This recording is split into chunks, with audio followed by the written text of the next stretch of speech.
छांदोग्य उपनिषद चतुर्थ अध्याय। जनश्रुत राजा के प्रपौत्र श्रद्धा पूर्वक बहुत धन दान किया करते थे।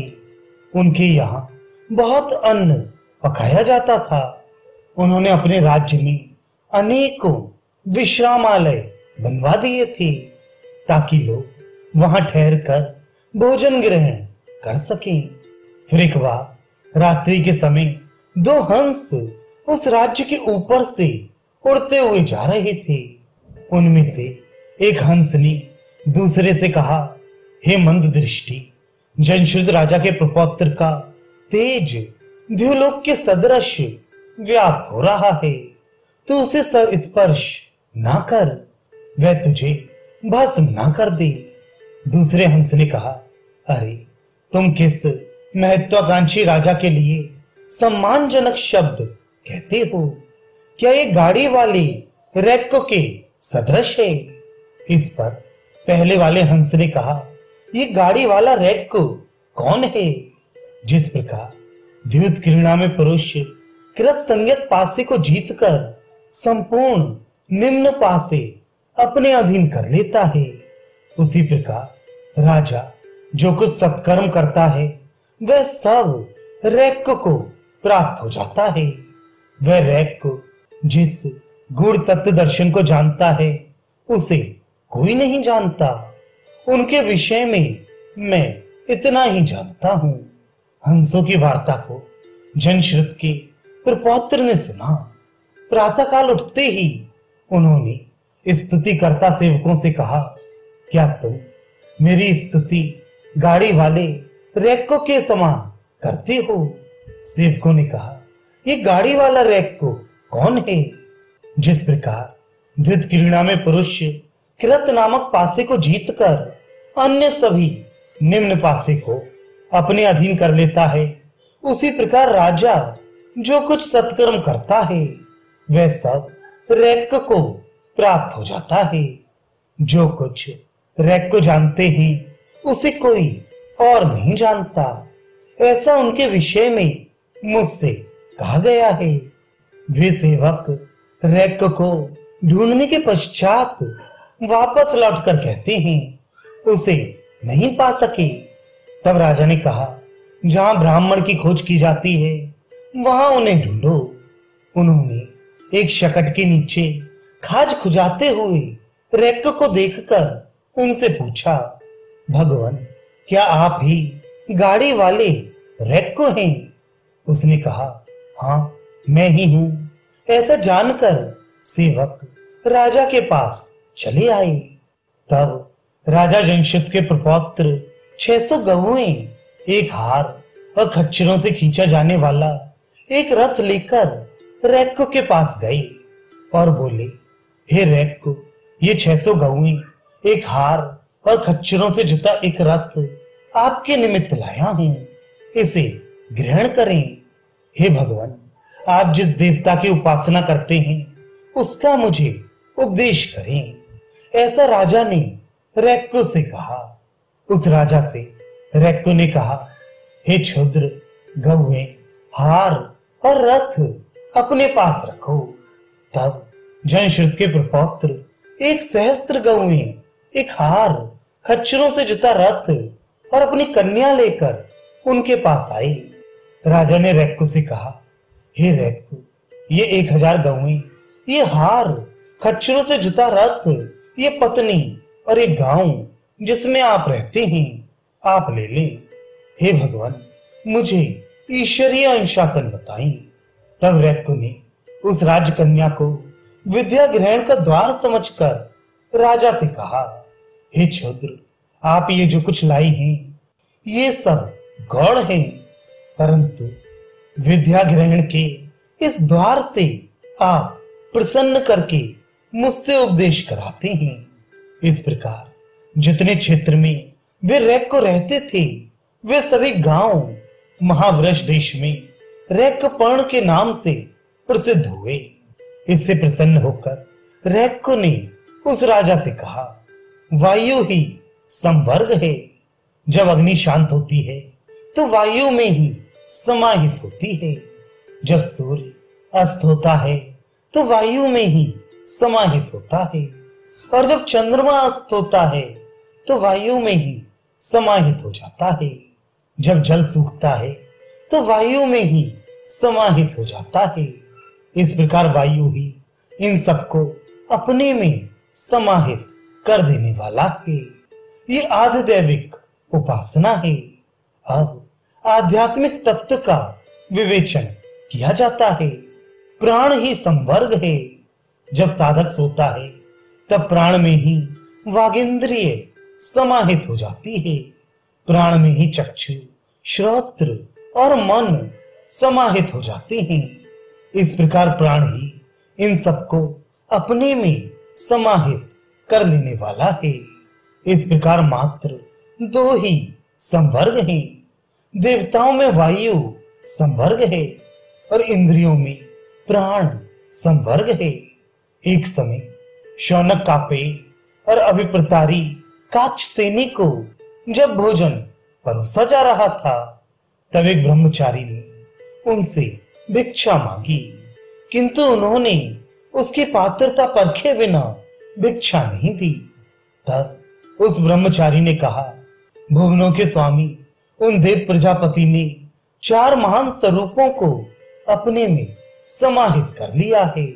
हे कापे, हे अभिप्रतारिण, विभिन्न स्वरूपों में निवास करने वाले उन देव को मनुष्य देख नहीं पाते, और जिसके लिए ये अन्न है उस देव प्रजापति को ही अन्न नहीं दिया गया। उनके कथन का शौनक कापे मुनि ने विचार किया और ब्रह्मचारी से कहा, जो देवताओं की आत्मा, प्रजाओं के जनक, हिरण्यदंष्ट, भक्षण वृत्ति वाले, बुद्धिमान और महिमावान हैं, जो दूसरों से न खाए जाने वाले और अन्न न खाने वाले हैं, हे ब्रह्मचारिण, हम उसी देव की उपासना करते हैं।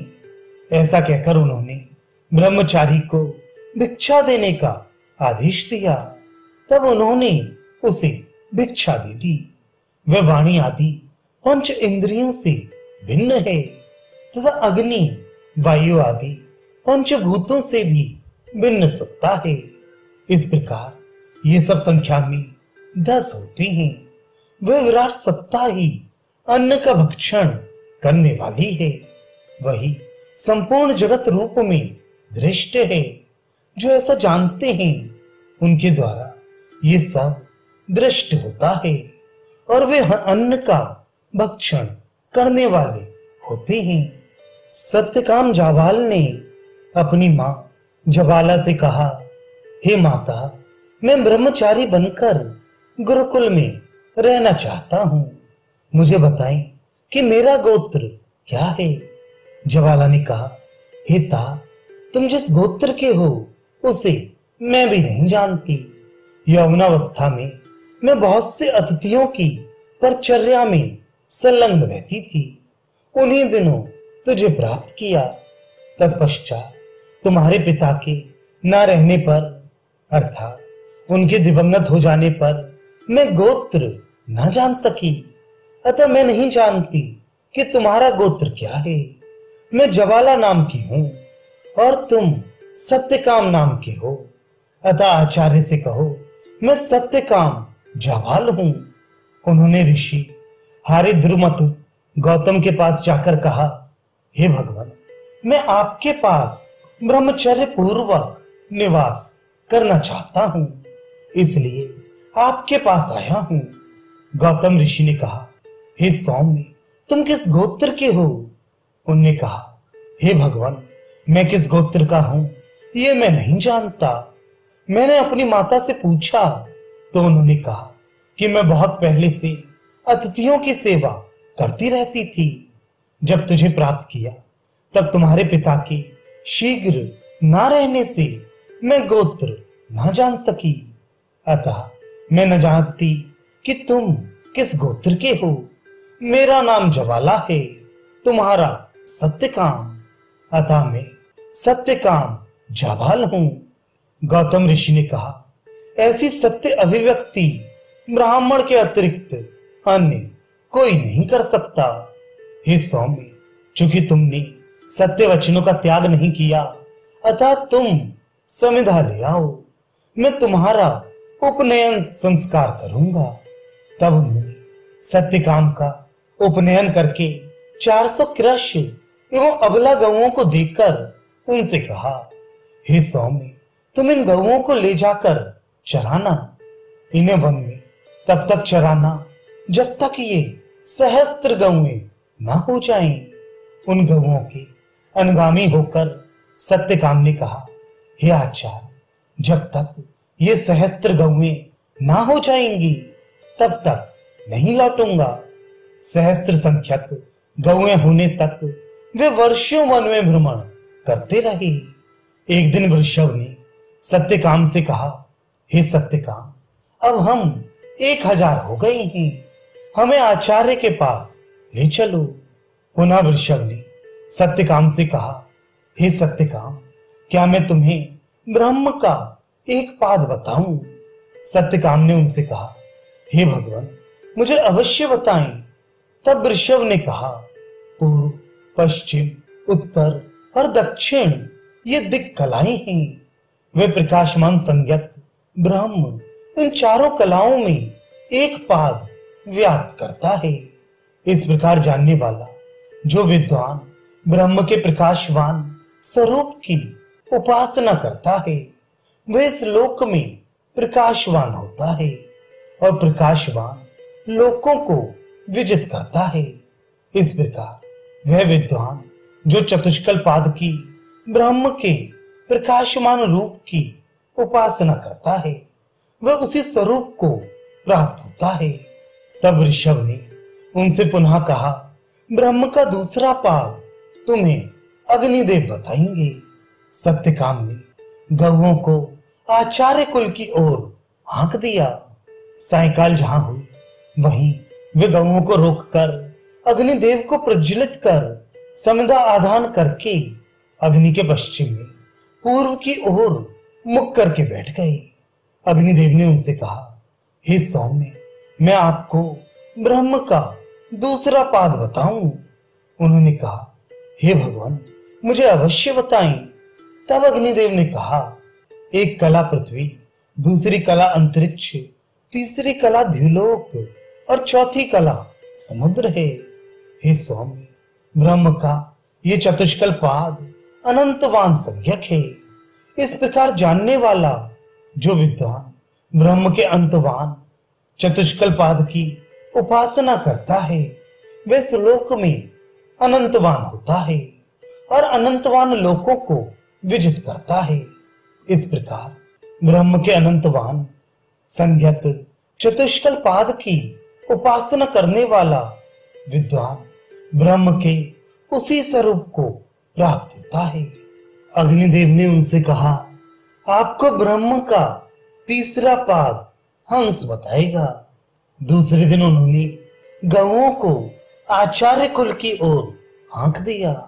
जहां सायंकाल हुई वहां वे गौओं को रोककर अग्नि प्रज्वलित कर समिधा आधान करके अग्नि के पश्चिमी और पूर्वाभिमुख होकर बैठ गए। तब हंस ने अग्नि के समीप उतरकर सत्यकाम को पुकारा। उन्होंने प्रत्युत्तर दिया, जी भगवान। हंस ने उनसे कहा, हे सौम्य, मैं तुम्हें ब्रह्म का तीसरा पाद बताऊं। सत्यकाम ने कहा, हाँ भगवान, आप मुझे बताएं। तब हंस ने उनसे कहा, अग्नि, सूर्य, चंद्रमा और विद्युत ये 4 कलाएं हैं। हे सौम्य, ब्रह्म का ये चतुष्कल पाद ज्योतिषमान नाम का है। इस प्रकार जानने वाला जो विद्वान ब्रह्म के इस ज्योतिषमान संज्ञक चतुष्कल पाद की उपासना करता है, वह इस लोक में ज्योतिषमान होता है और ज्योतिषमान लोकों को विजित करता है। इस प्रकार ब्रह्म के ज्योतिषमान स्वरूप की उपासना करने वाला विद्वान ब्रह्म के उसी स्वरूप को प्राप्त होता है। हंस ने सत्यकाम से कहा, मधुगु जल पक्षी तुम्हें ब्रह्म का चौथा पाद बताएगा।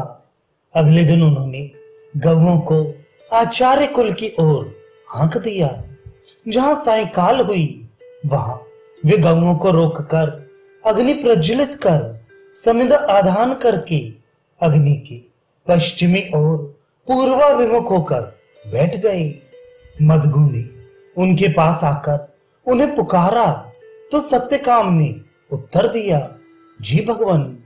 तब मदगु ने उनसे कहा, हे सौम्य, मैं तुम्हें ब्रह्म का चौथा पाद बताऊंगा। सत्यकाम ने कहा, हे भगवान, मुझे अवश्य बताएं। प्राण, चक्षु, श्रोत्र और मन ये चार कलाएं हैं। हे सौम्य, ये ब्रह्म का चतुष्कल पाद आश्रय युक्त संज्ञा का है। इस प्रकार जानने वाला जो विद्वान ब्रह्म के इस आयतनवान संज्ञक चतुष्कल पाद की उपासना करता है, वह इस लोक में आयतनवान होता है और आयतनवान लोकों को विजित करता है। इस प्रकार ब्रह्म के आयतनवान स्वरूप की उपासना करने वाला विद्वान ब्रह्म के उसी स्वरूप को प्राप्त होता है। जब सत्यकाम आचार्य कुल में पहुंचे तो आचार्य ने उन्हें संबोधित किया। सत्यकाम, उन्होंने उत्तर दिया, जी भगवान। आचार्य ने उनसे कहा, हे सौम्य, तुम ब्रह्मवेत्ता के सदृश दीप्तिमान हो रहे हो, तुम्हें किसने उपदेश दिया? सत्यकाम ने उन्हें उत्तर दिया, हे आचार्य, मुझे मनुष्य से भिन्न प्राणियों ने उपदेश दिया है। अब मेरी कामना के अनुसार आप ही मुझे उपदेश करें। तब आचार्य ने उन्हें उपदेश किया। मैंने भगवत स्वरूप ऋषियों के मुख से सुना है कि आचार्य के मुख से जानी गई विद्या ही उपयुक्तता सार्थकता को प्राप्त होती है। आगे उन्होंने जब उपदेश किया तो कुछ भी जानना शेष न रहा, अर्थात वे संपूर्ण ज्ञान को प्राप्त हुए। उपकोसल कामलायन सत्यकाम जावाल के आचार्यत्व में ब्रह्मचर्य पूर्वक वास करते थे। उन्होंने 12 वर्ष तक आचार्य कुल में अग्नियों की परिचर्या की। आचार्य सत्यकाम ने अन्य ब्रह्मचारियों का समावर्तन संस्कार कर दिया, परंतु उनका नहीं किया। आचार्य सत्यकाम से उनकी धर्मपत्नी ने कहा, यह ब्रह्मचारी बहुत तपश्चर्या कर चुका है। इनके द्वारा भली प्रकार अग्नियों की परिचर्या भी की गई है, अतः आप इसे उपदेश कर दें, जिससे अग्नियां आपकी निंदा ना करें। किंतु वे बिना कुछ कहे प्रवास पर चल दिए। उन उपकोसल ने मानसिक व्यथा से अनशन करने का निश्चय किया। उनसे आचार्य की धर्मपत्नी ने कहा, हे ब्रह्मचारिण, तू भोजन क्यों नहीं करता? उन्होंने कहा, इस पुरुष में बहुत सी कामनाएं रहती हैं जो दुख देती हैं। मैं उन्हीं विविध मानसिक व्यथाओं से परिपूर्ण हूं, अतः भोजन नहीं करूंगा। तदनंतर अग्नियों ने एकत्रित होकर आपस में कहा, यह ब्रह्मचारी तपश्चर्या कर चुका है, इसने हमारी भली प्रकार परिचर्या की है, अब हम इसे उपदेश करते हैं।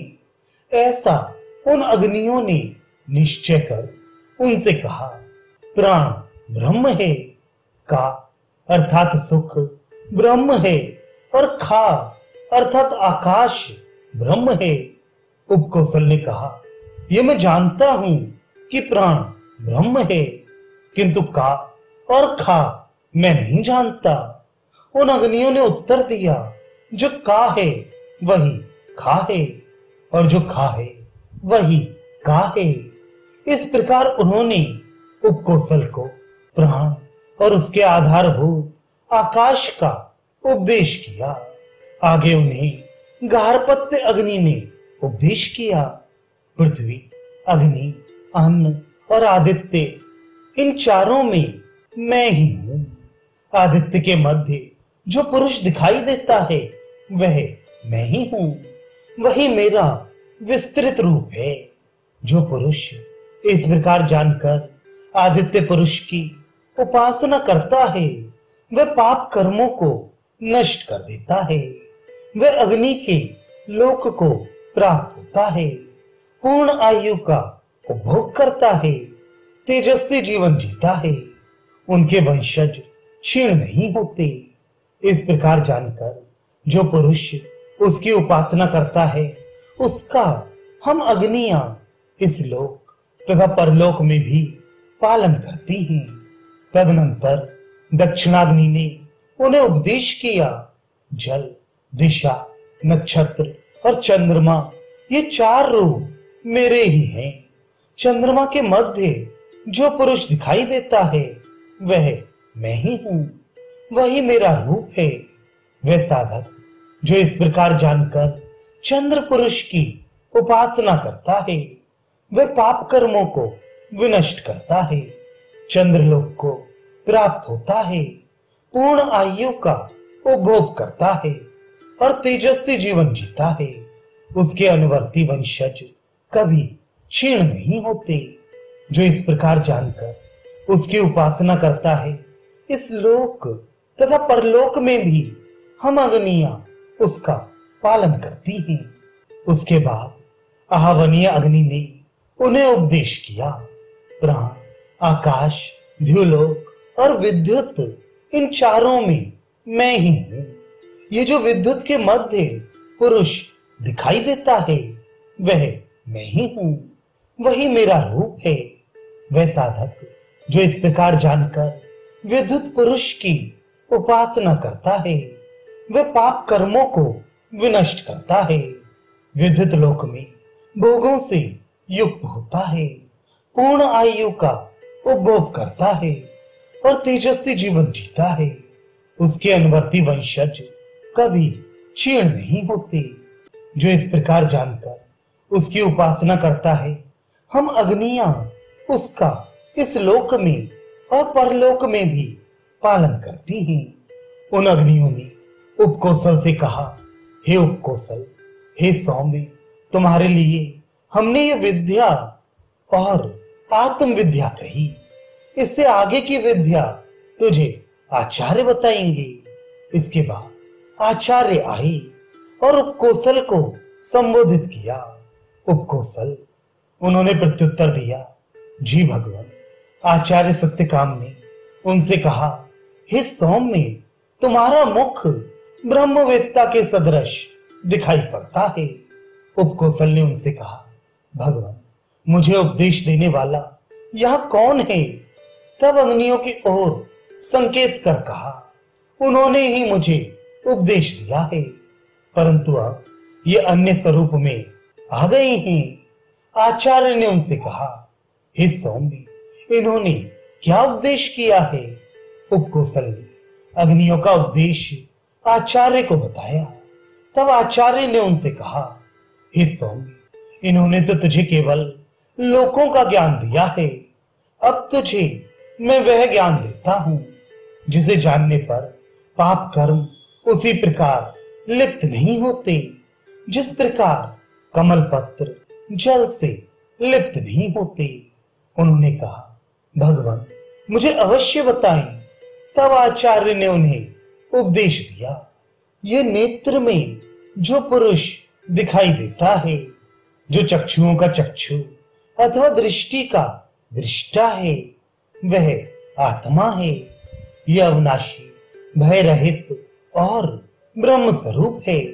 उसके स्थान पर जल या घृत डालें तो वह पलकों में ही चला जाता है, अर्थात वह संपूर्ण पदार्थों से अलिप्त रहता है।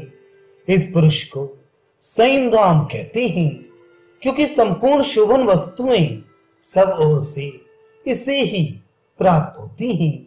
जो साधक इस प्रकार जानकर इसकी उपासना करता है वह सर्वोपयोगी वस्तुएं सब ओर से धारण करता है। ये पुरुष निश्चय ही संपूर्ण पुण्य फलों को धारण करने वाला है। जो साधक इस प्रकार जानता है वह संपूर्ण पुण्य फलों को धारण करता है। ये पुरुष निश्चय ही प्रकाशमान है, क्योंकि यही संपूर्ण लोकों में प्रकाशित होता है। जो साधक इस प्रकार जानकर उपासना करता है वह संपूर्ण लोकों में प्रकाशित होता है। इस प्रकार जानने वाला पुरुष मृत्यु के पूर्व या उपरांत अर्ची देवता को प्राप्त होता है। फिर अर्ची देव से दिवस संबंधी देव को, दिवस से शुक्ल पक्ष को, शुक्ल पक्ष से उत्तरायण के 6 मासों को, उत्तरायण के 6 मासों से संवत्सर को, संवत्सर से आदित्य को, आदित्य से चंद्रमा को और चंद्रमा से विद्युत को प्राप्त होता है। वहां से विशेष देव पुरुष उन्हें ब्रह्मलोक को प्राप्त कराता है। ये देव मार्ग अथवा ब्रह्म मार्ग है। इससे गमन करने वाला पुरुष पुनः इस मानव जगत को प्राप्त नहीं होता। वह जो प्रवहमान वायु है वह यज्ञ ही है। यह प्रवहमान तत्व इस संपूर्ण जगत को पवित्र करता है। चूंकि ये संपूर्ण जगत को पवित्र करता है अतः यही यज्ञ है। वाणी और मन ये दो इसके मार्ग हैं। उनमें से एक मार्ग का संस्कार ब्रह्मा अपने मन से करते हैं तथा होता अर्धवायु और उद्गाता वाणी द्वारा दूसरे मार्ग का संस्कार करते हैं। यदि प्रातःकालीन अनुवाक के आरंभ होने के पूर्व ब्रह्मा अपनी वाणी का प्रयोग करते हैं तो वह केवल एक वाणी के मार्ग का ही संस्कार करते हैं। दूसरा मार्ग नष्ट हो जाता है। जिस प्रकार एक पैर से चलने वाला पुरुष अथवा एक पहिए से चलने वाला रथ नष्ट हो जाता है, उसी प्रकार इस यज्ञ का विनाश हो जाता है। यज्ञ के विनष्ट होने पर यजमान भी नष्ट हो जाता है। ऐसा यज्ञ करने पर यजमान अधिक पापों को प्राप्त होता है। यदि प्रातःकालीन अनुवाक आरंभ करने के पश्चात परिधानीय ऋचा से पूर्व ब्रह्मा नहीं बोलते हैं तो समस्त ऋतिक मिलकर दोनों ही मार्गों का संस्कार करते हैं, तब कोई भी मार्ग नष्ट नहीं होता। जिस प्रकार दोनों पैरों से चलने वाला पुरुष तथा दोनों पहियों से चलने वाला रथ भली प्रकार स्थित रहता है, वैसे ही ये यज्ञ भी भली प्रकार स्थित रहता है। यज्ञ के स्थित रहने से यजमान भी भली प्रकार स्थित रहता है। ऐसा यज्ञ करके यजमान विशिष्ट श्रेय को प्राप्त होता है। प्रजापति ब्रह्मा ने लोकों का सार ग्रहण करने के निमित्त तप किया। तप के प्रभाव से उन्होंने लोकों से रसों को उत्पन्न किया। पृथ्वी से अग्नि, अंतरिक्ष से वायु और द्युलोक से आदित्य को ग्रहण किया। फिर उन्होंने 3 देवों से सार ग्रहण करने के निमित्त तप किया। तप के प्रभाव से उन्होंने देवों से रसों को उत्पन्न किया। अग्निदेव से ऋक, वायुदेव से यजुष और आदित्य देव से साम को ग्रहण किया। फिर उन्होंने इस त्रय विद्या का सार ग्रहण करने के निमित्त तप किया। तप के प्रभाव से उन्होंने त्रय विद्या से रसों को उत्पन्न किया। ऋचाओं से भू, यजुकंडिकाओं से भुवा तथा साम मंत्रों से स्वहा को ग्रहण किया। यदि ऋचाओं के यज्ञ में कोई त्रुटि हो तो भू स्वहा ऐसा कहकर गार्हपत्य अग्नि में यज्ञ करे। इस प्रकार ऋचाओं के रस से ऋचाओं के बीज द्वारा ऋचा संबंधी यज्ञ की त्रुटियों की पूर्ति होती है। यदि यजुकंडिकाओं के यज्ञ में कोई त्रुटि हो तो भुवा स्वाहा के ऐसा कहकर दक्षिणाग्नि में आहुति देनी चाहिए। इस प्रकार यजुओं के रस से यजुओं के बीज द्वारा यजुष संबंधी यज्ञ की पूर्ति होती है।